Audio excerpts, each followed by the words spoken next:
देखिए भाई, medieval history, Bharat का मध्यकालीन इतिहास। कहाँ का मध्यकालीन इतिहास? भारत का मध्यकालीन इतिहास। हमने आपको क्या बताया था, जो इतिहास है, इतिहास में आप जानते हैं, इतिहास कभी भी आपको याद रखना है, मैंने आपको पहले लेक्चर में बताया, इतिहास दो शब्दों से मिलकर बना हुआ है सर, इति और हास। इति और हास मतलब, इति मतलब ऐसा ही हुआ होगा, हास मतलब पुरानी घटनाएं। तो ऐसी घटनाएं जो निश्चित रूप से इतिहास में हुई है, उसी को क्या बोला जाता है? इतिहास बोला जाता है। अब सुनना मेरी बात को बहुत ध्यान से। मध्यकालीन इतिहास में हम इस्लामिक रूल के बारे में बात करते हैं। कौन से रूल के बारे में बात करते हैं? इस्लामिक, यानी कि मुस्लिम शासन के बारे में बात करते हैं।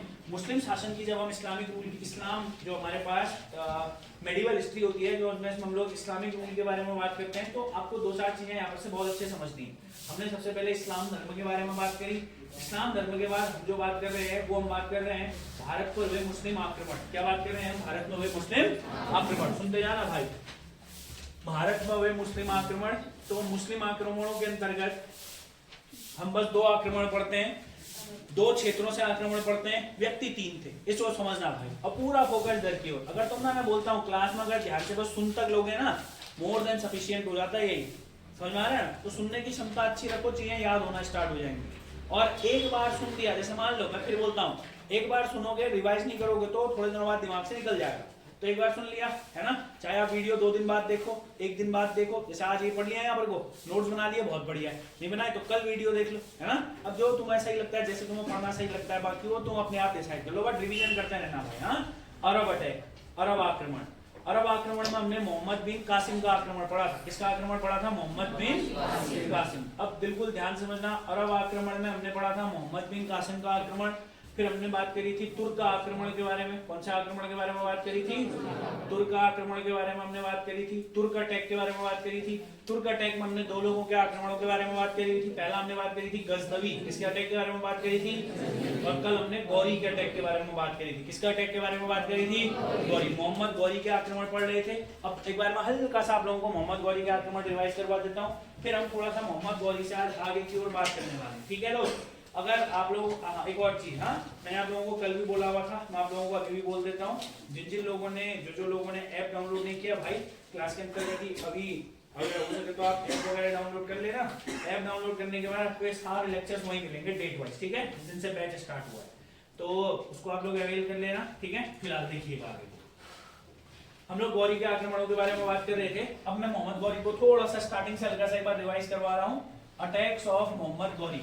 अब कल मैंने आपको एक दो बातें बताई थी। मैंने आपको बताया था कि जो मोहम्मद बिन कासिम था, इसका उद्देश्य आक्रमण का था बदला लेना। गजनवी का उद्देश्य था आक्रमण का लूटपाट करना। और जो गौरी था भाई, इसका जो उद्देश्य था वो भारत के अंतर्गत एक साम्राज्य स्थापित करना था। इसका उद्देश्य क्या था? भारत के अंतर्गत एक साम्राज्य स्थापित करना। गौरी एक जगह ढूंढ रहा था। गौरी जा रहा था कि मेरे को एक क्षेत्र मिले जहां पर को मैं क्या कर सकूं, बहुत बढ़िया तरीके से शासन कर सकूं। तो हमने आपको बताया था मोहम्मद गौरी ने 1175 से आक्रमणों की शुरुआत करी थी। कब से मोहम्मद गौरी ने आक्रमणों की शुरुआत करी थथी? 1175 में मोहम्मद गौरी ने सर्वप्रथम मुल्तान पर आक्रमण किया था। कहां आक्रमण किया था? मुल्तान पर। फिर हमने बात करी थी 1168 में इसने गुजरात के अंतर्गत अहिलवाड़ा के पाटन में आक्रमण किया। कहां आक्रमण किया? अहिलवाड़ा के पाटन में आक्रमण किया। फिर हमने बात करी थी 1186 इसने लाहौर पर कब्जा किया। 1186 में इसने कहां कब्जा किया? लाहौर पर। अब बहुत इंपॉर्टेंट पॉइंट है, 1186 में लाहौर पर कब्जा करने के बाद हमने आपको बताया था 1189 अब इंपॉर्टेंट क्वेश्चन है, 1189 में इसने भटिंडा पर कब्जा किया। इसने कहां कब्जा किया था? अब हमने कल आपको पूरा मैप बना के बताया था, एक और बार बताते हैं, हल्का सा ध्यान से सुनिएगा।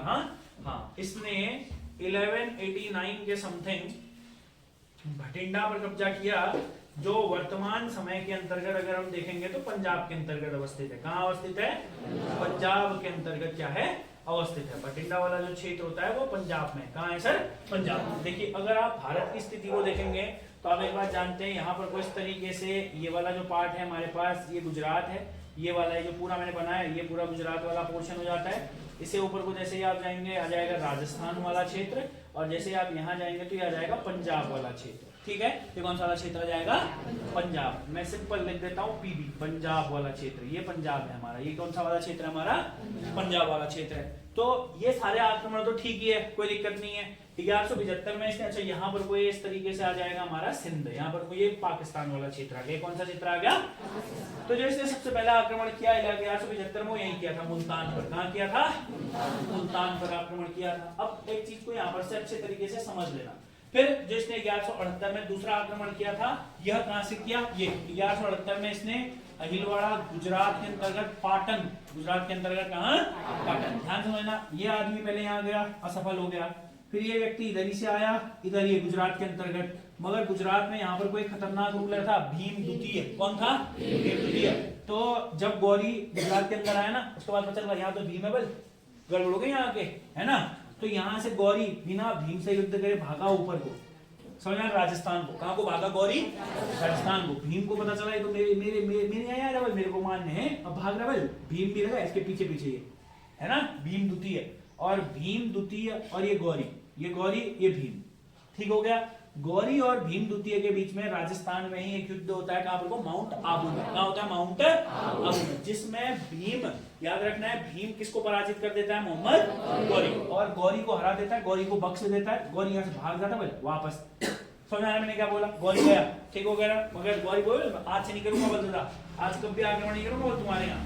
मगर वो बात जाती है, गौरी को 1 साल बाद फिर होश आई, गौरी ने हो गया भाई दादा से बात हो गई थी, आक्रमण तो करूंगा मैं, कोई दिक्कत नहीं भाई। और पहले भी आक्रमण किया होता, थोड़ा बहुत तो देखना ही है ना। तो 1178 के बाद इसने पेशावर में भी कब्जा किया, ठीक है ना। बीच बीच के मैंने आप लोगों को नहीं लिखा हुआ है। अगर फाइनली इसने 1186 में लाहौर पर कब्जा कर दिया। कहाँ कब्जा कर दिया? अब मैं तुम्हें बताता हूँ। देखो हमारे यहाँ ये तो पंजाब वाला क्षेत्र होता है, समझ में आ रहा है ना, ये वाला हमारा पंजाब है। ऐसे ही करके इसी के बगल में इनका पंजाब भी है। किनका पंजाब भी है? पाकिस्तान का। यहीं पर को लाहौर वाल, यहाँ क्या है हमारे पास? लाहौर वाला क्षेत्र पड़ता है। इसने लाहौर पर भी कब्जा कर दिया, हटा देता हूँ। जब वापस गया उसके बाद इसने लाहौर पर कब्जा किया। अबे भारत अंदर आने की कोशिश कर रहा है, समझना ना गौरी।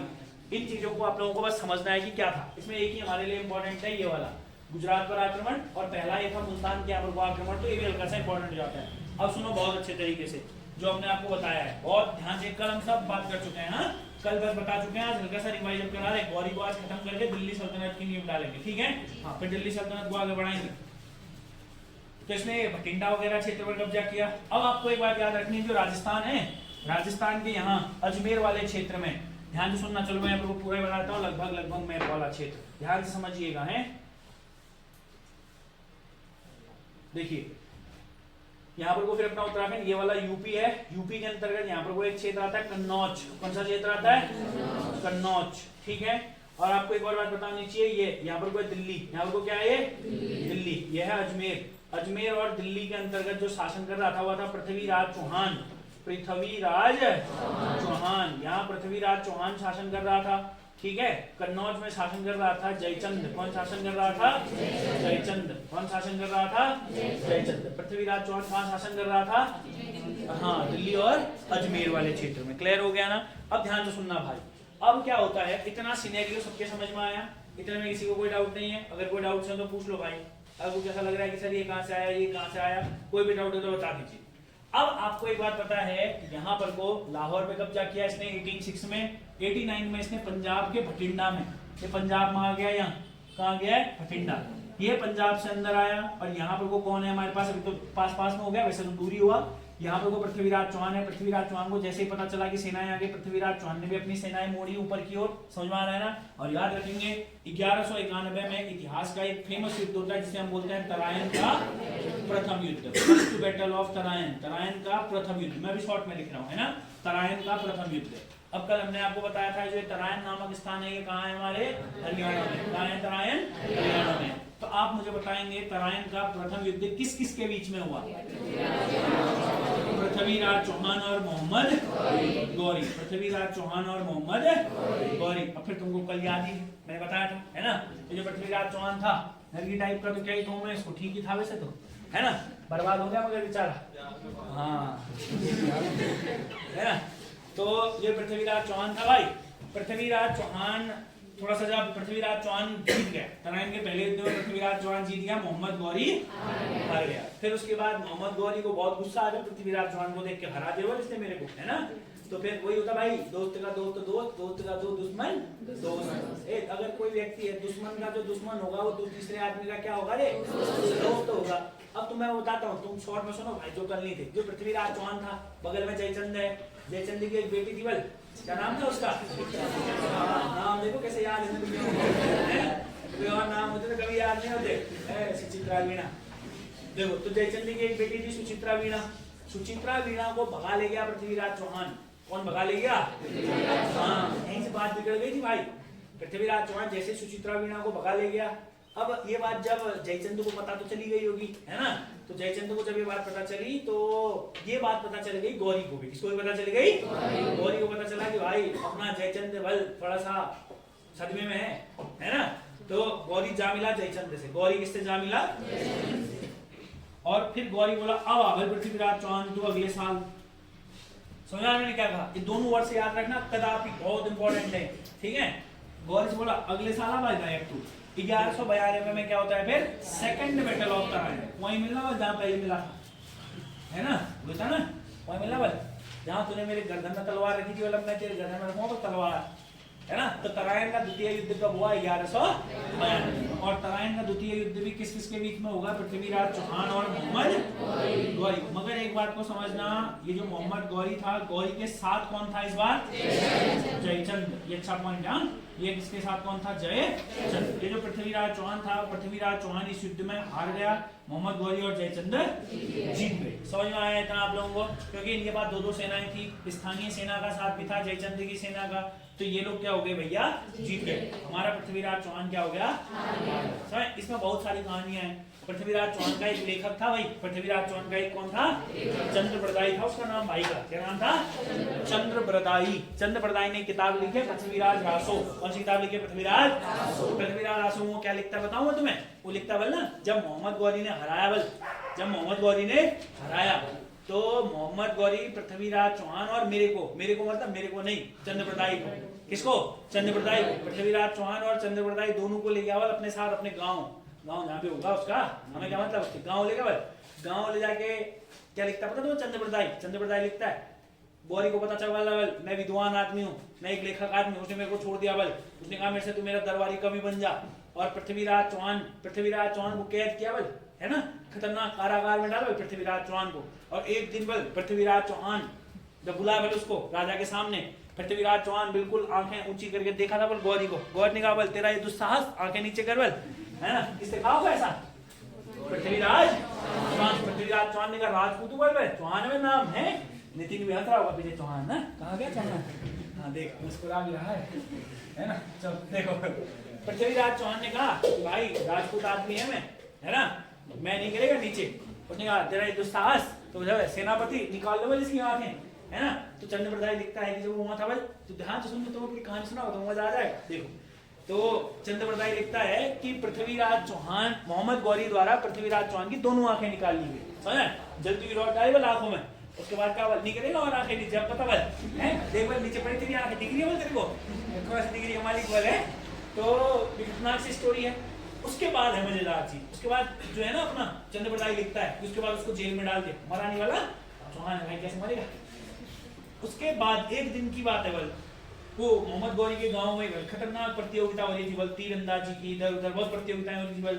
उसमें बल चंद्रप्रदायी बोलता है मैंने महाराज से कहा बल, तो जिसको कारागार में डाला तुमने पृथ्वीराज चौहान, जो सब तीर चलाता बल भी बुला बल उसको भी, है ना? उसने कहा भाई मेरे को मारेगा बल, है ना? तो आंखें नहीं है उसकी, तो बुला तो सही। तो उसको बुलाया।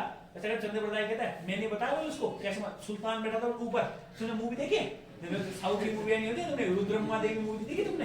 हैं कितने ऊपर बैठे था ऐसा होता तो क्या बोले यहाँ पर वो राजा बैठता है, यहाँ सारे बैठे रहते नीचे सीढ़ियाँ लगी रहती है ना? ऐसा नहीं कि टीला बना है यहाँ पर, ऐसा बोला सीढ़ियों टाइप का होता है।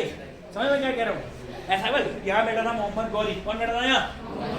मोहम्मद गौरी। यहाँ पर था बल पृथ्वीराज चौहान। कौन था यहाँ? पृथ्वीराज चौहान। यहाँ बैठा बल चंद्रप्रदायी, है ना? नहीं बैठा होगा ना वो चंद्रप्रदायी भी। चंद्रप्रदायी कहता है मैंने पृथ्वीराज चौहान से कहा बल 4 बाढ़ 24 उंगल दूर है बल सुल्तान, मार बल इसी के तीर, है ना? अभी तो अंधा है पृथ्वीराज चौहान, तो क्या है? अंधा। चंद्रप्रदायी कहता है मैंने बताया बल मेजरमेंट, नाप तोल के कितने वो मारना बल, कैसे मारना है। उसके बाद पृथ्वीराज चौहान ने मारा बल इसके तीर, डायरेक्ट गले लगा बल यहाँ आर पार।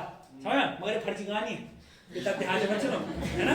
क्योंकि कुल मिला के बात यह है कि मोहम्मद गौरी कभी पृथ्वीराज चौहान को अपने साथ गौर प्रांत ले ही नहीं गया। समझना ना। चंद बरदाई नरगी टाइप का आदमी है ना भाई। मैं फिर बोलता हूँ। अच्छा देखो, अभी जब आप हिंदी साहित्य पढ़ोगे तो आप हिंदी साहित्य में पढ़ोगे जो ये रासो किताबें होती है ना, हाँ अभी बहुत सारी रासो है, जैसे हमीर देव रासो भी है। कौन सी रासो भी है? हमीर देव रासो भी है। जैसे कौन सी हमने अभी आप लोगों को कौन सा रासो बताया मैंने आप लोगों को? पृथ्वीराज रासो। ऐसे बहुत सारी रासो किताबें। तो यह जो किताबें होती है मुख्य तरीके से यह श्रृंगार रस एवं प्रेम पर आधारित पुस्तकें होती है। समझ में आ रहा है ना? जिन पर फ्रिक्शन ज्यादा होता है। फ्रिक्शन का मतलब समझते हैं आप लोग, यानी कि जिसमें उधर उधर की बातें मतलब बहुत ज्यादा होती है। समझ में आ रहा है ना? अब हिंदी साहित्य के अंतर्गत पढ़ेंगे। फिलहाल के लिए आपको ये समझ में आया भाई? एक छोटी सी स्टोरी थी, क्योंकि इतिहास है तो इतिहास, history is full of stories, और जब तक आप पढ़ाई में इंटरेस्ट नहीं लाएंगे तो आप अच्छे तरीके से नहीं पढ़ सकते हैं। समझ में आ रहा है? पढ़ाई में इंटरेस्ट होना बहुत जरूरी है, क्योंकि स्टोरीज हमें पता होनी चाहिए भाई। समझ में आ रहा है ना? History is all about history. तो इतिहास अगर हमें इतिहास के स्टोरीज के सपोर्ट से पढ़ना है तो हम इतिहास वैसे ही पढ़ेंगे। अगर हमें ज्योग्राफी साइंस की मदद से पढ़नी है तो हम ज्योग्राफी वैसे ही पढ़ेंगे। समझ में आ रहा है ना? हाँ फिलहाल के लिए समझिए। उसके बाद मैंने आपको बताया था, अब ये ना इन दोनों के बीच कुछ ना कुछ तो डील हुई होगी ना। अब जयचंद ने कहा होगा भाई ठीक है बेटी तो भागी गई, बदला तो हो गया है भाई, बल दो वक्त की रोटी भी तो खानी मेरे को है, कमाना धमाना तो मेरा है नहीं भाई, बस का वैसे सदमे में ये आदमी। तो 1192 के बाद एक दिन की बात है, जयचंद मोहम्मद गौरी के पास जाता है। मोहम्मद गौरी से बोलता है भाई पाली कैसा? बल देखो हमने युद्ध करा बल साथ में, तुमने कहा था बल उत्तर भारत को आधा आधा करेंगे, बता बल मैं कहां से कहां तक शासन करूं? ऐसा किसने कहा होगा? गौरी ने, सॉरी जयचंद ने किससे कहा ऐसा? गौरी ने कहा। गौरी ने बहुत खतरनाक डायलॉग मारा, कल मैंने तुम्हें बताया था। क्या कहा गौरी ने? हाँ गौरी ने कहा महोदय आप कौन है? हम तो आपको जानते नहीं बल, है ना? उसने कहा भाई मैं तेरे लिए युद्ध किया था, भूल गया तू? भूल गया, बता क्या करेगा, है ना? ऐसा कहा बल गौरी ने। हाँ उसके बाद जयचंद ने कहा कोई दिक्कत नहीं बल, तू हीरो था, मेरे बलबूते पर जीता है बल, एक बार हो जाए बल युद्ध। तो इसी के 2 साल बाद चंदौर का युद्ध होता है। किसका युद्ध होता है? चंदौर का युद्ध, या बैटल ऑफ चंदावर भी जिसे हम लोग कहते हैं। और जो चंदौर का युद्ध होता है किस किसके बीच में होता है बताया हमने आपको? मोहम्मद गौरी और जय। और इस युद्ध में मोहम्मद गौरी जीतेगा जयचंद जीतेगा? अरे भाई ये पहले ही युद्ध जीता हुआ है, इसका मनोबल चरम पर है ना? बहुत सारा पैसा भी कमा चुका है गौरी तब तक, मतलब गौरी थोड़ा सा स्टेबल हो गया है, ये बेचारा तो वैसे सदमे में है ना? तो जयचंद इस युद्ध में हार गया।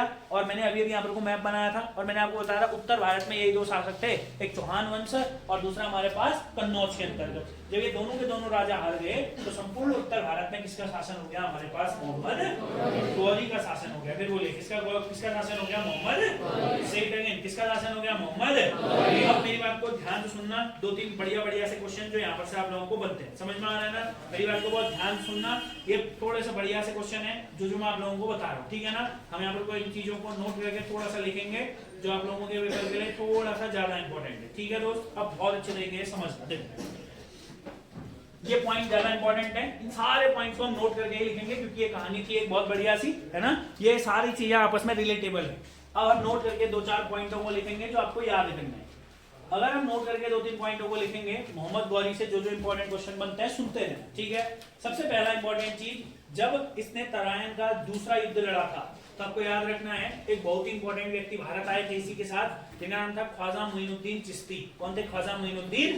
बहुत ध्यान से समझना, नोट करके है, ध्यान से सुनिएगा। नोट के अंतर्गत बहुत इंपॉर्टेंट पॉइंट है। 1192 मोहम्मद गौरी के साथ, क्या लिखा है यहाँ पर? मोहम्मद गौरी के साथ कौन भारत आए थे? ख्वाजा मोइनुद्दीन चिश्ती। बोलो फिर बोलो, ख्वाजा मोइनुद्दीन चिश्ती। मैं खाली चिश्ती लिख दे रहा हूँ, ख्वाजा मोइनुद्दीन चिश्ती। फिर बोलो सर कौन आए थे? ख्वाजा मोइनुद्दीन। सर जो ये ख्वाजा मोइनुद्दीन चिश्ती थे आखिर ये थे कौन? तो आपको याद रखना है ही वाज अ सूफी संत। ख्वाजा मोइनुद्दीन चिश्ती एक क्या थे? सूफी संत थे। पहला इंपॉर्टेंट चीज, ख्वाजा मोइनुद्दीन चिश्ती एक सूफी संत थे। जब आप भारत में सूफीज्म की बात करेंगे तो मैं आपको बताऊंगा चिश्ती संप्रदाय का सूफीज्म यहीं से शुरू होता है। फिलहाल के बस आपको याद रखना है इन्हीं को गरीब नवाज भी कहा जाता है। इन्हीं को क्या भी कहा जाता है? गरीब नवाज। फिर बोलो इन्हीं को क्या भी कहा जाता है? गरीब नवाज। समझ में आ रहा है? ध्यान से समझना, यह एक सूफी संत थे। पहला इंपॉर्टेंट चीज, इन्हीं का उपनाम है गरीब नवाज। इन्हीं को क्या कहते हैं? गरीब नवाज। जितने भी सूफी सॉन्ग होंगे आपने ये शब्द जरूर सुना होगा, है ना? ख्वाजा मेरे ख्वाजा सुना तुमने? नहीं सुना बोल सर? है नहीं सुना है? तो टाइम लिखा है ख्वाजा मेरे ख्वाजा सुनने का, उसमें है गरीब नवाज। ठीक हो गया ना? आप सुनिएगा वहां पर वो गरीब नवाज शब्द आता है, ठीक है? एक और इनकी जो हम ऐसा बोल सकते हैं कि जो इनने कुटिया बसाई है जहां रहते थे वो कहाँ रहते थे? अजमेर। ये कहाँ रहते थे? अजमेर, ठीक है? इनका जो निवास स्थान था, सूफी संत मोहम्मद गौरी के साथ 1192 में भारत आए हैं। इन्हीं को ये सूफी संत थे, पहला इंपॉर्टेंट पॉइंट। इन्हीं को गरीब नवाज कहा जाता है, दूसरा इंपॉर्टेंट पॉइंट। भारत और इनकी जो दरगाह थी वो कहाँ है हमारे पास, अजमेर में, और इनकी मृत्यु भी अजमेर में हुई 1236 में। इनकी मृत्यु भी अजमेर में हुई, कहाँ, 1200, मतलब यहीं अजमेर में रहते थे, अजमेर में ही इनकी मृत्यु भी हो गई, अजमेर में ही इनकी क्या भी हो गई थी, मृत्यु। और एक और इंपॉर्टेंट क्वेश्चन, भारत में सूफीज्म का प्रचार भी इन्हीं ने शुरू किया। भारत में जो सूफीज्म का प्रचार, अच्छा कई लोगों को दिमाग में होगा ना सूफी क्या होता है। देखो भाई, अगर स्टार्टिंग की क्लासेस मिस की है तो सुनो। जैसे ना एक कोई भी धर्म होता है, जैसे अगर हम इस्लाम धर्म के बारे में बात करेंगे, इस्लाम धर्म पहले ही दो भागों में टूट गया था, शिया और सुन्नी। इस्लाम धर्म पहले दो भागों में टूट गया था, शिया और सुन्नी मुसलमान। बाद में इसी समय में लगभग 1000 के बाद, समझ में आ रहा है ना, 1000 के बाद एक नए संप्रदाय ने जन्म लिया। उन्होंने बोला ना ही हम सूफी हैं, ना ही हम सुन्नी, सॉरी ना ही हम शिया हैं और ना ही हम सुन्नी। उन्होंने बोला हम एक तीसरी कम्युनिटी बनाएंगे इस्लाम के अंतर्गत, और इन्होंने अपने आप को नाम दिया सूफी। और ये बोलते थे कि we are the lover of God. समझ में आ रहा है ना, ये बस भक्ति में विलीन रहने वाले व्यक्ति हैं। समझ में आ रहा है ना, बस जो भी अवल भगवान, अल्लाह, खुदा, समझ में आ रहा है ना, बाकी कोई शिया नहीं, कोई सुन्नी नहीं। समझ में आ रहा है, इन्हीं को हम क्या बोलते हैं, सूफी। तो जो भारत में सूफीज्म का प्रचार किया वो किसने किया, हमारे यहाँ पर को ख्वाजा मोइनुद्दीन चिश्ती। चिश्ती जी आए थे 1192 में भारत, मगर ये कहाँ रहते थे, वहीं राजस्थान अजमेर में रहते थे। दिल्ली तो ये बहुत बाद में आए, इल्तुतमिश के समय में एक बार, ठीक है ना, वो आपके लिए इंपॉर्टेंट नहीं है। दिल्ली इल्तुतमिश के समय में आए थे, बट सूफी संत गरीब नवाज अजमेर में कुटिया भी और अजमेर में मृत्यु भी। पहला पॉइंट समझ में आया। अरे गधो, अगर तुमसे पूछेगा ख्वाजा मोइनुद्दीन चिश्ती किसके साथ भारत आए, किसके साथ आए, गौरी के साथ आए, पहला इंपॉर्टेंट चीज। दूसरा पूछेगा कि कहाँ थी इनकी कुटिया, अजमेर में थी। क्लियर है। भारत में सूफी का प्रचार किसने शुरू किया, ख्वाजा मोइनुद्दीन चिश्ती। बहुत हो गया, फिर इतना ही तो है गधो, कोई डाउट है, आगे बढ़ते हैं। 1192 के बाद 1193 ऊपर वाला ऊपर याद रखो, नीचे वाला नीचे से अलग से याद रखो। 1193 में मोहम्मद गौरी ने दिल्ली को अपनी राजधानी बनाया। मैंने क्या बोला, मोहम्मद गौरी ने दिल्ली को अपनी क्या बनाया, राजधानी। और ध्यान से सुनना, यहाँ से एक बहुत अच्छा क्वेश्चन है। 1193 में मोहम्मद गौरी ने दिल्ली को अपनी राजधानी बनाया, कोई दिक्कत नहीं है। मोहम्मद गौरी ने दिल्ली को अपनी बनाया राजधानी, उतना ज्यादा कोई खास बात नहीं है। मगर उससे भी इंपॉर्टेंट चीज है, मोहम्मद गौरी ने सिक्के चलाए थे। कौन से सिक्के, क्या चलाए थे, सिंपल सिक्के चलाए। और इन सिक्कों के बारे में एक बहुत इंपॉर्टेंट क्वेश्चन है। आप जानते हो कोई भी सिक्का होता है उसकी दो साइडें होती हैं। इसके सिक्कों की एक साइड में लिखा होता था कलमा। क्या लिखा होता था, कलमा। ठीक हो गया। तो फिर बोलता हूं, जैसे हमारे यहाँ पर को हिंदू धर्म के अंतर्गत गायत्री मंत्र एक पवित्र मंत्र होता है, वैसे ही इस्लाम धर्म के अंतर्गत एक पवित्र मंत्र होता है जिसे हम क्या बोलते हैं, कलमा। एक साइड पर को कलमा लिखा होता था और दूसरे साइड पर को लक्ष्मी की मूर्ति बनी थी। ये बहुत इंपॉर्टेंट क्वेश्चन है, आपसे पूछेगा ऐसा कौन सा रूलर है, ऐसा कौन सा शासक है जिसने हिंदू भगवानों की मूर्ति अपने सिक्कों में छापी। बहुत इंपॉर्टेंट क्वेश्चन, ठीक हो गया ना। तो जब मोहम्मद गौरी ने, स्टार्टिंग की बात है, मोहम्मद गौरी ने जब जीता था तो मोहम्मद गौरी ने जीतने के बाद क्या किया सर, सिक्के तो चलवाए। तो सिक्के जो चलवाए थे, सिक्कों में एक साइड इस्लाम धर्म का प्रचार के लिए कलमा छपवाया था और दूसरी साइड क्या छपवाई थी सर, हमारे यहाँ पर को लक्ष्मी की प्रतिमा। समझ में आ रहा है, लक्ष्मी की प्रतिमा बोलो, लक्ष्मी देवी की मूर्ति बोलो, जो आप लोगों को बोलना है इसको छपाया। क्लियर है आप लोगों को। अब ध्यान से सुनो। उसके बाद जो 1194 वाला युद्ध था ना, मोहम्मद गौरी और जयचंद के बीच में हुआ। मगर मोहम्मद गौरी के लिए एक बहुत इंपॉर्टेंट रोल प्ले किया था कुतुबुद्दीन ऐबक ने। किसने रोल प्ले किया था, कुतुबुद्दीन। महत्वपूर्ण भूमिका निभाई थी कुतुबुद्दीन ऐबक ने। फिर बोलो, महत्वपूर्ण भूमिका किसने निभाई थी, कुतुबुद्दीन। अच्छा सर, ये कुतुबुद्दीन ऐबक कौन है, तो आपको याद रखना है इसका एक दास था। इसका एक कौन था, दास। अभी आप पढ़ेंगे कुतुबुद्दीन ऐबक के बारे में, ऑल टोटल के बारे में, बहुत इंपॉर्टेंट है कुतुबुद्दीन ऐबक। समझ में आ रहा है ना। अब ध्यान से समझना, जो आप लोगों को बताता हूँ बहुत इंपॉर्टेंट क्वेश्चन है, ठीक है। जैसे ही, ध्यान से समझना, जैसे ही 1194 में चंदावर का युद्ध हुआ, मतलब गौरी को पता चल गया कि अब सारे दुश्मन खत्म। तो 1194 में, यहाँ भी ये कहानी है, 92, 93 और 94। 1194 में मोहम्मद गौरी ने क्या किया, मोहम्मद गौरी ने कुतुबुद्दीन ऐबक को बोला कि बेटा बल तू थोड़े दिन भारत को संभाल, भारत के अंतर्गत बढ़िया इस्लाम का प्रचार प्रसार कर, तब तक मैं एक चक्कर गांव होके आता हूँ। समझ में आ रहा है ना, यानी कि अपने देश होके आता हूँ, गौर प्रांत। क्या समझे, आपको याद रखना है। 1194 में कुतुबुद्दीन ऐबक के द्वारा, क्या बोला मैंने आपको, कुतुबुद्दीन सॉरी मोहम्मद गौरी के द्वारा, ऐसे याद रख रहे हैं, मोहम्मद गौरी के द्वारा मोहम्मद गौरी के द्वारा कुतुबुद्दीन ऐबक को, बोलो क्या बोला मैंने, कुतुबुद्दीन ऐबक को, कुतुबुद्दीन ऐबक को दिल्ली के अंतर्गत या भारत के अंतर्गत इस्लाम धर्म के प्रचार एवं प्रसार की जिम्मेदारी देकर खुद मोहम्मद गौरी गौर प्रांत या अपने गांव लौट गया। कोई डाउट है इतने में? आया समझ में? पूरी कहानी समझ में आ रही है? इसी को क्यों दिया पूरा क्षेत्र? बढ़िया आदमी था भाई, चंदावर के युद्ध में महत्वपूर्ण रोल प्ले किया था। उससे पहले के जो 2 युद्ध थे उनमें भी गजब लड़ा था कुतुबुद्दीन ऐबक। समझ आ रहा है? तो कुतुबुद्दीन ऐबक से कहा कि भाई थोड़े दिन की बात है तो इसको संभाल, तब तक मैं एक चक्कर गांव होके आता हूँ। किसने कहा ऐसा? मोहम्मद गौरी ने कहा। देख लो एक बार अच्छे तरीके से, कोई डाउट है? फिर बढ़ते हैं आगे की ओर। बहुत अच्छे तरीके से, यानी कि इससे बोला कि आप एक काम करिए, इस्लाम धर्म का प्रचार एवं प्रसार करिए। मोहम्मद गौरी ने कुतुबुद्दीन ऐबक को इस्लाम धर्म के प्रचार की जिम्मेदारी देकर खुद गौर प्रांत लौट गया। खुद कहां लौट गया मोहम्मद गौरी? गौर प्रांत। क्लियर हो गया? अब इसका मतलब क्या है? इसके पास जिम्मेदारी है इस्लाम धर्म के प्रचार की, तो अब इस्लाम धर्म का प्रचार होगा कैसे? अब इस बात को समझो। इसी के बाद, मेरी बात को बहुत ध्यान से समझना, 1194 के बाद ही कुतुबुद्दीन ऐबक ने 2 मस्जिद, और जो आज हमारे पास सबसे इंपॉर्टेंट जगह है, कौन सी सर? तो सबसे बड़ी जो मीनार है किससे बनी हुई? ईंटों से बनी। समझ में आ रहा है ना? क्या बोलते हैं उसको? कुतुब मीनार। अब देखो कई बार क्वेश्चन पेपर में आएगा, कुतुब मीनार किसके नाम पर? कुतुबुद्दीन ऐबक ने बनाया, मगर अपने नाम पर नहीं बनाया था। समझा? वो भी एक सूफी संत के नाम पर बनाया था। किसके नाम पर बनाया था? सूफी संत के नाम पर। चलो इतने में किसी मतलब समझ में आ रहा है आप लोगों को? स्टेप वाइज आप सुनिएगा बहुत अच्छे तरीके से। इसको खत्म करते हैं फटाफट से, ध्यान से सुनना। मैं वहां लिखा दूंगा जहां पर को जब हम कुतुबुद्दीन ऐबक पढ़ेंगे, ठीक है ना? कि कुतुबुद्दीन ऐबक को जब जिम्मेदारी दी थी तो कुतुबुद्दीन ऐबक ने 2 मस्जिदें, चलो मैं यहीं पर वो लिख देता हूँ। कुतुबुद्दीन ऐबक, मोहम्मद गौरी ने कुतुबुद्दीन ऐबक को किसकी जिम्मेदारी दी? प्रचार प्रसार की जिम्मेदारी। और तुम भी एक काम करो रे गधो, ऐसे करके ना नोट बनाना थोड़ा सा, जैसे ये शॉर्ट है ना, अब ऐसा है जैसे तुम तो इतना शॉर्ट लिखोगे तो फिर तीसरे दिन भूल जाओगे, है ना? बड़े काम भी कर सकते हो अगर घर पे। अब देखो मेहनत तो थोड़ा करनी पड़ेगी भाई, बिना मेहनत के तो पेपर निकलने से डा। अगर तुम ये सोचे हो कि बिना मेहनत के, बिना अच्छे तरीके से पढ़े पेपर निकल जाएगा तो तुम भ्रम में जी रहे हो। या तो इस भ्रम से आओ, बाहर आओ, है ना? या तो इस भ्रम को त्यागो। एक ही चीज हो सकती है ना? तो सुनो अभी ध्यान से, मैं आप लोगों को पहले भी बता चुका हूँ, चाहे नोट्स क्लास में बनाओ चाहे घर पर बनाओ, समझ में? आपके ऊपर डिपेंड है, पर नोट जरूर बनाना। क्योंकि भाई ऐसा दिमाग से कभी ना कभी मतलब कोई ना कोई पॉइंट ऐसा होता है कि कभी कभी मिस हो जाता है। तो नोट्स होंगे तो क्या होगा ना, कभी भी तुम कॉपी खोल के एक बार फटाफट क्या कर सकते हो? रिवाइज कर सकते हो। समझ में आ रहा है? चलो इधर देखो अच्छे तरीके से नोट करके आपको याद रखना है। यहाँ पर से 3 पॉइंट, ठीक है ना? शॉर्ट में आपको याद रखना है। जब उसको प्रचार प्रसार की जिम्मेदारी दी तो हम यहाँ पर लिखेंगे, कुतुबुद्दीन ऐबक ने भारत में निम्न चीजों का निर्माण किया। कुतुबुद्दीन ऐबक ने भारत में निम्न चीजों का क्या किया? निर्माण किया। कुतुबुद्दीन ऐबक ने भारत में निम्न चीजों का निर्माण किया। फिर बोलो, कुतुबुद्दीन ऐबक ने भारत में निम्न चीजों का क्या किया? निर्माण किया। सबसे पहले इसने 2 बनाए मॉस्क्यू। 2 क्या बनाए इसने?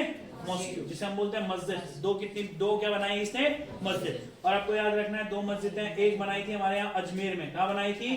अजमेर में। 2.5 दिन का झोपड़ा, बोलो क्या बोलते हैं इसको? 2.5 दिन का झोपड़ा। अब इसमें ना कई कहानी है, जैसे कुछ इतिहासकार ऐसा कहते हैं ये मस्जिद केवल और केवल 2.5 दिन में बनाई थी। कितने दिन में बनाई थी? 2.5 दिन में, 2.5 days, इसलिए इसका नाम 2.5 दिन का झोपड़ा पड़ा। समझ आया? कुछ कहते हैं कि ऐबक एक बार शिकार पे गया हुआ था, यहाँ एक मकान में एक बुढ़िया औरत रहती थी, एक बार बाघ पड़ा, बोल उसके ताड़े, किसके ताड़े? ऐबक के। तो ऐबक को बुढ़िया ने बचाया। फिर ऐबक ने कहा, बोल देख तेरा ये यहाँ हम बनाएंगे महल, है ना? ऐसी क्यों रहती बोल तू, समझना मैं क्या कह रहा हूँ? उसके बाद कुतुबुद्दीन ऐबक ने वहां क्या बनवा दी? मस्जिद बनवा दी। तो हमें उससे कोई मतलब नहीं है, बस हमें इससे मतलब है कि 2.5 दिन का झोपड़ा कहाँ है? अजमेर में। दूसरा आपको याद रखना है, दिल्ली में बनाई कुव्वतुल इस्लाम मस्जिद। कौन सी मस्जिद बनाई? कुव्वत उल इस्लाम मस्जिद। कुव्वतुल इस्लाम, बोलो कुव्वतुल इस्लाम। पेपर में आता है कुव्वत उल इस्लाम, पेपर में आएगा कुव्वतुल इस्लाम मॉस्क्यू कहाँ है? तो आप बोलोगे दिल्ली में। ये दोनों का निर्माण किसने करवाया? कुतुबुद्दीन ऐबक ने। इसी ने बनवाया एक क्या हमारे पास क्या बनवाया रे? कुतुब मीनार। क्या बनवाया इसने? एक क्या बोला? कुतुब मीनार लिख देते डायरेक्ट। इसने क्या बनवाया? कुतुब मीनार। अब देखो कुतुब मीनार से अच्छे क्वेश्चन बनते हैं। कुतुब मीनार को हम यहीं पढ़ेंगे पूरा, ध्यान से सुनिएगा, कोई डाउट तो नहीं है इतने में? सब समझ में आ रहा है स्टेप वाइज? चलो बता दो। देखो मस्जिद तो इसलिए बनाई क्योंकि देखो मस्जिद इससे पहले भी एक दक्षिण भारत में है, सबसे पुरानी मस्जिद भारत की, ठीक है ना? उसके बारे में हम बाद में बात करेंगे। भारत की ये भी सबसे पुरानी मस्जिद नहीं है, उससे पहले भी जब थोड़ा सा इस्लाम यहाँ था, साउथ इंडिया में एक मस्जिद बन चुकी थी, ठीक है? ये मस्जिदें बना दी इन्होंने, ठीक हुआ, कोई दिक्कत नहीं है, ये तो आप लोगों को समझ में आ गया। तो इस्लाम धर्म का प्रचार, अब देखो कई चीज, एक और चीज, हाँ, अब एक और चीज है, जो अजमेर की मस्जिद थी, कई कहते हैं यहाँ पर वो एक जैन मंदिर था। कौन सा मंदिर था? जैन मंदिर को तोड़कर ये मस्जिद बनाई गई। तो ऐसी कई सारी कहानियां आपको उनसे बस दिमाग में रखना है इतिहास कोने में, मगर मेन फैक्टर हर बार याद करने हैं। पूरी स्टोरी है हर जगह, कहीं पर को भी ऐसा नहीं है कि बिना कारण के कोई भी चीज मैं आप लोगों को बता रहा हूँ। इसी स्टोरी को आप लोगों को लंबे समय तक याद रखना है अच्छे तरीके से। तो फिलहाल सुनो, अब क्या होता है सर, तो मैंने आपको बताया मस्जिद तो तुम समझ गए क्यों बनाई होगी। क्यों बनाई होगी मस्जिद? अरे नमाज वगैरह पढ़ने के लिए, समझ आ रहा है, अपने धर्म के प्रचार के लिए। मगर अगर कभी ऐसा क्वेश्चन आता है तो ये कुतुब मीनार बनाई थी या बनाई थी अजान पढ़ने के लिए। और अजान होता है जब भी नमाज होती है, नमाज से पहले जो सारे लोगों को बुलाने के लिए, मतलब जो सारे लोगों को इन्फॉर्म करने के लिए आवाज दी जाती है, उसको बोला जाता है अजान। क्या बोला जाता है? अजान। तो अजान पढ़ने के लिए ही किसका निर्माण किया गया था? अजान के लिए किसका निर्माण किया गया था सर? कुतुब मीनार। क्लियर है? कुतुब मीनार के बारे में 2-3 इंपॉर्टेंट पॉइंट मैं थोड़ा सा आप लोगों को बता देता हूँ, ध्यान से समझना। ठीक हो गया? कुतुब मीनार से अगर आपसे पूछेगा कि जो कुतुब मीनार है इसके 2 अलग-अलग ईयर है, कब बना, कब बने की अभी हम बात नहीं कर रहे हैं, एनसीईआरटी अलग बोलती है, बाकी किताबें अलग बोलती हैं। जो इसकी कुल ऊंचाई है वो है 72.5। कितनी है? 72.5 मीटर। ध्यान से सुनना आप, कुतुब मीनार जो इसकी कुल ऊंचाई है वो है 72.5 मीटर। यह 72.5 मीटर ऊंचा। 72.5 मीटर क्या है? यह ऊंचा। क्लियर हो गया ना? और यह विश्व के अंतर्गत, मैं बोल रहा हूं विश्व में, विश्व के अंतर्गत ईंटों से बनी हुई सबसे लंबी इमारत है। किससे बनी हुई? ईंटों से बनी हुई, ब्रिक, ईंटों से बनी हुई सबसे बड़ी इमारत है। वैसे तो बहुत बड़ी-बड़ी इमारत है, कुतुब मीनार तो 72.5 मीटर है, मगर किससे बनी हुई बोला मैंने आप लोगों को? ईंटों से बनी हुई। इसका जो बेस है, बेस समझते हो आप लोग, यानी कि जो इसका आधार है, आधार की जो व्यास है, डायमीटर है, वो 14.3 मीटर है। कितना है? 14.3। वो मत लिखो, बस इतना याद रखो, ठीक है ना? इसकी ऊंचाई कितनी है? 72.5 मीटर। चलो अब सुनो कुतुब मीनार के बारे में एक इंपॉर्टेंट चीज। कुतुब मीनार, चलो मैं पहले 1-2 पॉइंट यहाँ लिख देता हूँ। पहले एक पॉइंट है, इसको 1993 में विश्व विरासत में शामिल किया गया। कहाँ शामिल किया गया? विश्व। अब देखो क्या है ना, हमारे यहाँ पर को कई सारी संस्थाएं हैं जो क्या करती हैं भैया, जो पुरानी बिल्डिंग है वो बचाती है। ठीक हो गया ना? तो ऐसे ही है कि यूनेस्को कौन सी संस्था है? बोलो रे लड़कियों, कौन सी है रे? हाँ, तो यूनेस्को विश्व विरासत की सूची बनाती है। 1993 में कुतुब मीनार को किसने जोड़ दिया? विश्व विरासत। मगर ये दोनों पॉइंट उतने इंपॉर्टेंट नहीं है जितने मैं यहाँ पर को लिख रहा हूँ, ये इंपॉर्टेंट है तुम्हारे पेपर के लिए, ध्यान से समझना। पहला इंपॉर्टेंट है, इसको जो बनाया, इसका ध्यान से सुनना, इसका कार्य शुरू, क्या बोला मैंने? इसका कार्य, इसका कंस्ट्रक्शन स्टार्ट, अरे इसका कंस्ट्रक्शन स्टार्ट, इसका जो कार्य शुरू किया, पहला पॉइंट, जो इसका कार्य शुरू किया वह किया कुतुबुद्दीन ऐबक ने। किसने शुरू किया? कुतुबुद्दीन। इसका जो कार्य खत्म किया वह किया इल्तुतमिश ने। किसने किया? अभी बाद में पढ़ोगे भाई, फिर बोलो रे गधो, इसका कार्य खत्म किसने किया? फिर बोलो, इसका कार्य खत्म किसने किया? अब एक दिन की बात है, एक दिन क्या हुआ, बिजली कड़की, है ना? तो रॉकी आया नहीं होगा यहाँ, है? बिजली कड़की और रॉकी आया, ऐसा नहीं हुआ यहाँ, है? बिजली कड़की और रॉकी नहीं आएगा भाई यहाँ पर को बिजली कड़केगी और जो कुतुब मीनार है, कुतुब मीनार की 5वीं मंजिल ध्वस्त हो गई। कुतुब मीनार की 5वीं मंजिल क्या हो गई? ध्वस्त हो गई। तो फिर एक आदमी था, अभी पूरा पढ़ोगे आप लोग, ये राजा आपको याद जाएंगे, फिरोज शाह तुगलक। कौन राजा था? हाँ, और इसकी 5वीं मंजिल का निर्माण जो किसने किया? हमारे फिरोज शाह तुगलक। FST, फिरोज शाह तुगलक। फिरोज शाह, एक गधो बोलो, फिरोज शाह। काम किसने शुरू करवाया? ऐबक ने। खत्म किसने करवाया? शुरू किसने कराया? फिर बोलो, शुरू, खत्म, 5वीं मंजिल। और फाइनल में एक और है, सिकंदर लोदी। कौन था? सिकंदर लोदी ने इसका जीर्णोद्धार करवाया, इसको रिनोवेशन करवाया। गिरने लग गया था, पलस्तर लस्तर इसका, है ना?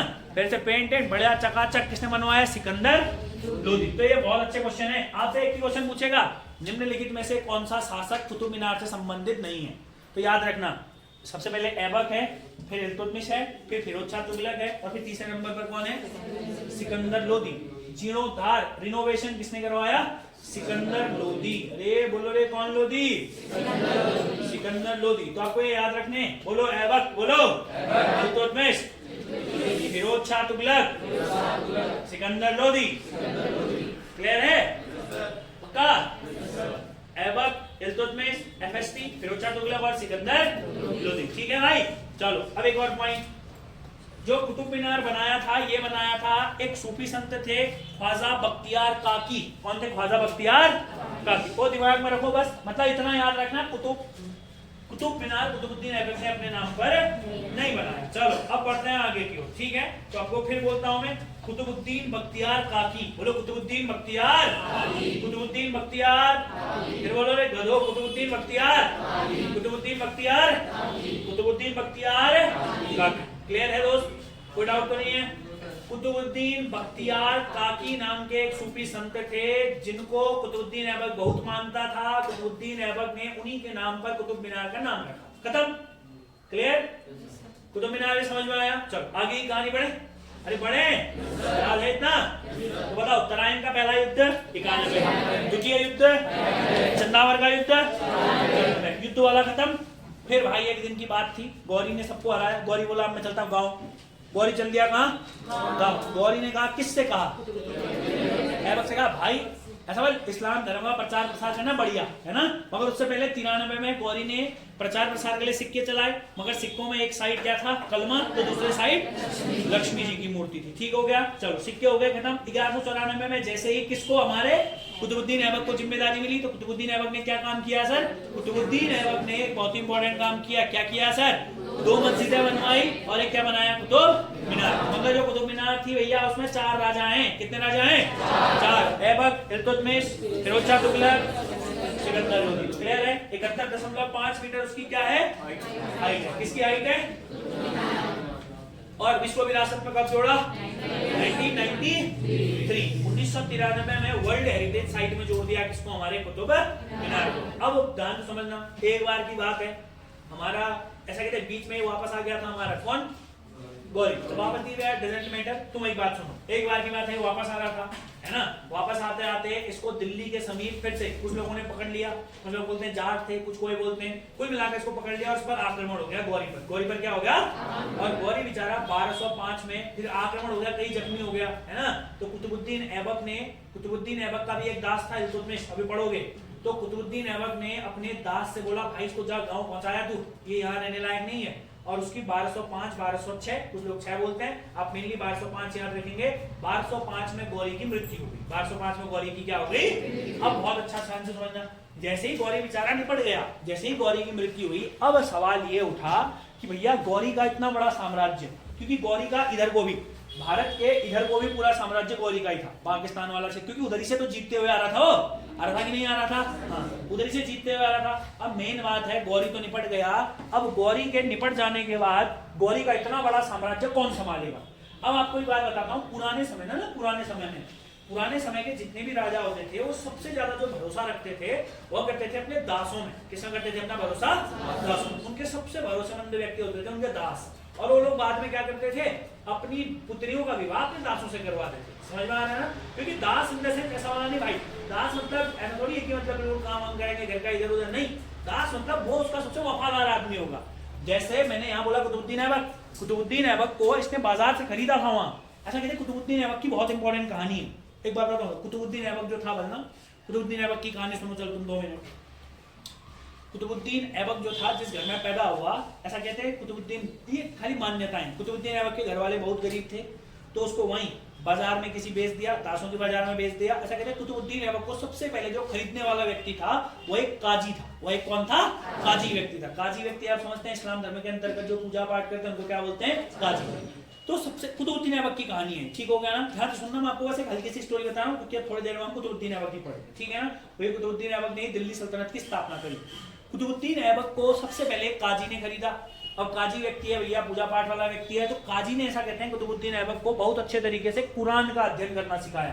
किसका अध्ययन करना सिखाया? कुरान का। और जो कुतुबुद्दीन ऐबक है वो बहुत ही सुरीले मतलब आवाज में कुरान का पाठ करता था। समझ में आ रहा है? तो जो काजी के बेटे थे, मतलब काजी ज्यादा अच्छा मानता था कुतुबुद्दीन ऐबक को। समझ आ रहा है मैं क्या कह रहा हूँ? क्योंकि वो हर एक मदद करता था अपने काजी की। समझ आ रहा है ना मैं क्या कह रहा हूँ? तो काजी के जो बेटे थे वो उससे चिढ़ने लग गए। किससे चिढ़ने लगे? कुतुबुद्दीन ऐबक से, कि भैया पिताजी हमारे बल हीरो तो हो रहा है ना।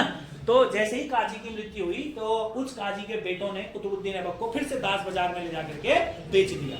और उसके बाद दूसरा खरीदार था इसका मोहम्मद गौरी। कौन था इसका दूसरा खरीदार? मोहम्मद गौरी। फिर मोहम्मद गौरी ने देखा कि ये तो बहुत ही खतरनाक आदमी है ना, इसको कुरान का भी बहुत अच्छा ज्ञान है ना, और भी सारी चीजें इसमें बढ़िया है। तो फिर धीरे धीरे ये मोहम्मद गौरी का खास आदमी बन गया। समझ में आ रहा है ना मैं क्या कह रहा हूँ? कौन बन गया मोहम्मद गौरी का खास आदमी? कुतुबुद्दीन। ऐसे बनते थे पहले दास, समझ। और फिर जो दास बहुत ही अच्छा होता था तो फिर ये उसको रिश्तेदारी में बदल देते थे, यानी कि कुल मिलाकर के फिर उसकी पुत्री से विवाह कर लेता था राजा की, फिर राजा का दामाद भी बन गया, दास तो है ही है, फिर वही अपने साम्राज्य को क्या ले जाता था आगे।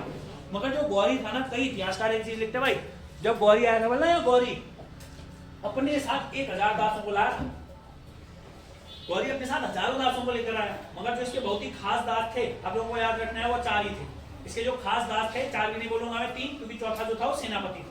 समझ में आ रहा है ना? अब मेरी बात को एक बहुत अच्छे तरीके से समझना, नोट में ही सारे पॉइंट हो गए और थोड़ा सा 1-2 पॉइंट आप लोगों को लिखने होंगे, पहले समझ लेते हैं भाई इन पॉइंट्स को अच्छे तरीके से। आज दिल्ली सल्तनत का बेस बना देते हैं आप लोगों के लिए बहुत अच्छे तरीके से। बस चीजों को समझो, अगर आप चीजों को समझने में सफल हो गए तो आप कोई भी चीज अच्छे, अब जैसे तुमको एक पूरी कहानी पता है भाई, अब तुम कैसे भी पढ़ो, कहीं से भी पढ़ो, तुम्हें हर एक चीज समझ में आएगी। और ऐसा भी नहीं है खाली समझ में आएगी, गारंटी दे रहा हूं बहुत अच्छे तरीके से समझ में आएगी। चलो समझते हैं 1-2 पॉइंट और। उसके बाद क्या होता है सर, ध्यान समझिए। आप जानते हैं 1205 में गौरी की मृत्यु हो गई। गौरी की क्या हो गई? मृत्यु हो गई। गौरी की मृत्यु हो गई। अब जैसे ही गौरी की मृत्यु हुई 1205 में, गौरी डाइड, 1205 में गौरी डाइड, आक्रमण हुआ उस पर, जख्मी हुआ और बाद में मर गया। अब जब गौरी की मृत्यु हुई ना सर, तो मैंने क्या बताया, अब मेन सवाल यह उठा कि गौरी का जो साम्राज्य है, आखिर इस पूरे साम्राज्य को कौन संभालेगा। क्या बोला मैंने आप लोगों को? गौरी की मृत्यु के बाद सवाल यह उठा कि भाई आखिर जो इसका इतना बड़ा साम्राज्य है, इस साम्राज्य को देखेगा कौन। आज समझ में क्या बोला मैंने आप लोगों को? क्लियर है? दोनों साइड क्वेश्चन मार्क का मतलब समझते हैं आप लोग कि साम्राज्य आखिर संभालेगा कौन। उसी के बाद मेन बात आई, साम्राज्य का होगा विभाजन। साम्राज्य का क्या होगा? विभाजन। और जो इसका साम्राज्य का विभाजन होगा वो होगा इसके दासों में। इसके किसमें होगा? दासों में। अब ध्यान से समझना, जो इसके दास हैं थोड़ा इंपॉर्टेंट है हमारे लिए, जो मैं आप लोगों को बता रहा हूँ। चौथा भी एक इसका मिलिट्री चीफ था, उसका भी थोड़ा सा इंपॉर्टेंस है। जो इसका सबसे इंपॉर्टेंट दास था कुतुबुद्दीन ऐबक। जिसका सबसे इंपॉर्टेंट दास था वो कौन था? कुतुबुद्दीन ऐबक। हम जानते हैं जो इसका सबसे इंपॉर्टेंट दास था उसका नाम था कुतुबुद्दीन ऐबक। कुतुबुद्दीन ऐबक के बाद आप लोगों को 2 दासों के नाम और याद रखने, यालदौज और कुबाचा। कौन कौन याद रखने? यालदौज और कुबाचा। आपको याद रखना है, एक व्यक्ति यालदौज और आपको दूसरा व्यक्ति याद रखना है कुबाचा। कौन याद रखना है? कुबाचा। यालदौज और कुबाचा याद रखने हैं। एक और व्यक्ति याद रखना है बख्तियार खिलजी। एक और व्यक्ति याद रखना है बख्तियार। अब सुनो इधर ध्यान से, 1 मिनट के लिए सुनो। जो कुतुबुद्दीन ऐबक था, कुतुबुद्दीन ऐबक को मिला भारत का क्षेत्र। कुतुबुद्दीन ऐबक को कहाँ का क्षेत्र मिला? भारत का क्षेत्र। कुतुबुद्दीन ऐबक से कहा जो गौरी ने पूरा भारत जीता है वो तेरा है। यालदौज को मिला गजनी प्रांत। यालदौज को कौन सा प्रांत मिला? गजनी प्रांत। अभी भी है अफगानिस्तान वाले क्षेत्र में, गजनी प्रांत। समझ में आ रहा है ना? और जो कुबाचा था उसको मिला मुल्तान का क्षेत्र। कौन सा क्षेत्र मिला? मुल्तान का क्षेत्र। मुल्तान पर पहले ही कब्जा कर लिया था, हमने देखा। गजनी का तो प्रांत देखा तो ये पहले से ही था। और तीसरा इसको जो कुबाचा को मिला वो कौन सा प्रांत मिला? मुल्तान प्रांत मिला। पहले बताओ इतने में किसी को कोई डाउट है? पूरे साम्राज्य का विभाजन हो गया। बोलो पूरे साम्राज्य का क्या हो गया सर? विभाजन हो गया। अब ये जो बख्तियार खिलजी है ना, इससे बढ़िया क्वेश्चन बनते हैं। देखो तुम्हें एक बात बताता हूँ, 2 मिनट के लिए इधर देखो, 2 मिनट के लिखेंगे नहीं, इस बात को समझना ध्यान से। मैं आप लोगों को एक बहुत ही अच्छी सी चीज बताता हूँ जो हमारे पास बख्तियार खिलजी है, ठीक है। बख्तियार खिलजी के बारे में बहुत इंपॉर्टेंट सी बात है। ये जो बख्तियार खिलजी था, ये मोहम्मद गौरी का सबसे महत्वपूर्ण सेनापति था। ये मोहम्मद गौरी का सबसे महत्वपूर्ण सेनापति था, क्योंकि इसके बारे में भी हमने जानना बहुत जरूरी है। देखो 1192 में 1192, ध्यान तो सुनना, 1192 में जब पूरा का पूरा क्षेत्र जीत लिया था, और 1194 में भी जब इसने पूरा क्षेत्र जीत लिया था, ध्यान से सुनना, 1191-92 में ये 2 युद्ध हुए तराइन के अंतर्गत हो गए। उसके बाद ना ये ऐबक हो गया, गौरी हो गया, इन्होंने यहाँ का प्रदेश संभाला। बख्तियार खिलजी से कहा भाई तो आगे को जा, पूरा साम्राज्य जीतना है। बख्तियार खिलजी से क्या कहा? तो पूरा आगे को जा, हमने पूरा साम्राज्य जीतना है। ऐसा कहते हैं 1193। अब चलो एक कहानी सुनाता हूं मैं तुम्हें। जैसे ही जब बख्तियार खिलजी से कहा ना कि भाई जा और हमें अभी पूरा का पूरा साम्राज्य जीतना है, तो जो बख्तियार खिलजी था जैसे ही आगे की ओर गया तो इसने पूरा साम्राज्य जीतने की कोशिश करी। 1192 की एक घटना है इसके जीवन काल के बारे में।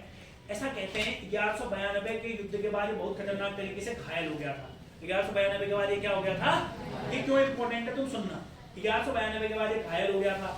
जब ये व्यक्ति घायल हुआ ना, तो ऐसा कहते हैं उस समय में बिहार, तो ये बात जानते हो, बिहार के अंतर्गत एक यूनिवर्सिटी थी, कौन सी, नालंदा।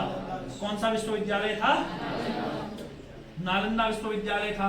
और आप जानते हो नालंदा विश्वविद्यालय बौद्ध धर्म के लिए बहुत इंपॉर्टेंट है ना, जब आप पढ़ेंगे तो आपको बताएंगे। तो ये जो नालंदा विश्वविद्यालय था ना, उस समय में ऐसा कहते हैं जब बख्तियार खिलजी बहुत पूरा ही जख्मी हो गया था, पूरा खत्म हो गया था, नालंदा विश्वविद्यालय के जो रिसर्चर्स हुआ करते थे, नालंदा विश्वविद्यालय के जो लोग थे, उन लोगों ने नालंदा विश्वविद्यालय के अंतर्गत ना बहुत सारी चीजें, अब तो इसको बहुत अच्छा स्वरूप दे दिया है। बिहार के अंतर्गत अगर आप गूगल करेंगे नालंदा यूनिवर्सिटी तो बहुत इंपॉर्टेंट है, बहुत सुंदर है, इसका पूरा जीर्णोद्धार कर दिया है अभी। नालंदा विश्वविद्यालय के अंतर्गत आयुर्वेद से संबंधित बहुत ग्रंथ थे। किससे संबंधित ग्रंथ थे, आयुर्वेद। तो ऐसा कहते हैं ना, ये जो था ये आदमी कौन था, ये जो बख्तियार खिलजी था। तो मैं बोला बख्तियार खिलजी के बारे में बहुत खतरनाक स्टोरी है। बख्तियार खिलजी को जब बताया ना कि तेरे को सही करने के लिए वहां से वैद्य बुलाया नालंदा से, इसने कहा नहीं बल मैं मर जाऊंगा बल, फिर भी इनसे सही नहीं होऊंगा बल। कट्टर था क्योंकि अपने आप में बहुत ही कट्टर था बख्तियार खिलजी। समझ में मैंने क्या बोला, बख्तियार खिलजी बहुत कट्टर था। इसने कहा तुम वहां से किसी को बुला लो बल, मैं खाऊंगा नहीं बोले दवाई, मतलब ही नहीं होता बल। कौन कहता था ऐसा, बख्तियार। जब उनको ये बात पता चली तो वही बात है, मत खा भाई तू, है ना। मगर इसके जो लोग थे उन्होंने बहुत इंसिस्ट किया कि भाई इसको सही करना बल, कैसे भी करके।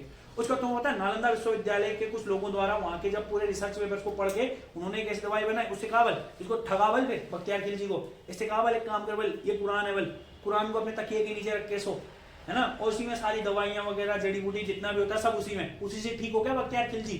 बाद में इसको चुपचाप से किसने बताया होगा बल, बाबू उसी में होती थी बल दवाई, खा तो ली बल तूने, क्यों कर रहा था बल पहले नाटक। बख्तियार खिलजी को जब ये बात पता चली कि मेरे को धोखे से उन्हीं दवाई से सही किया है, तो गया यहीं गया नालंदा विश्वविद्यालय, और 1993 में पूरा नालंदा विश्वविद्यालय भूस कर दिया। समझ में आ रहा है ना।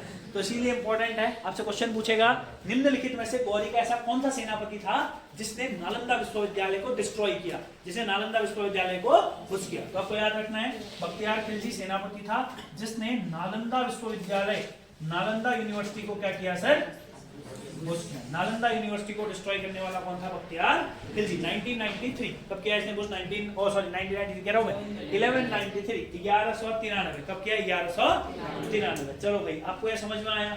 अब उसके बाद तुम एक बात समझ गए हो, भारत किसको मिला, भारत